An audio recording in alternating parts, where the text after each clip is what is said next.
Hi, I'm Mike Bishop from Jaguar Land Rover Classic, and here are my top tips for maintaining your classic Land Rover. First tip is making sure you have the original owner's handbook and checking the oil, which is done by pulling out the dipstick and physically seeing whether the oil is there on the high mark. My second tip is checking the coolant, taking the radiator cap off, checking that the coolant level's at the right level. Also checking that you've got the right coolant mixture in there, the antifreeze, so that you don't have any problems in cold weather or hot weather. My third tip is checking the tyre pressure.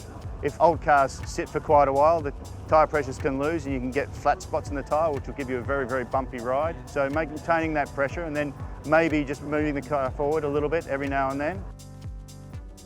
My fourth tip is checking the battery. There's some fantastic trickle chargers today available for maintaining battery power and that, so you've always got the vehicle ready to go, on the key, on the button.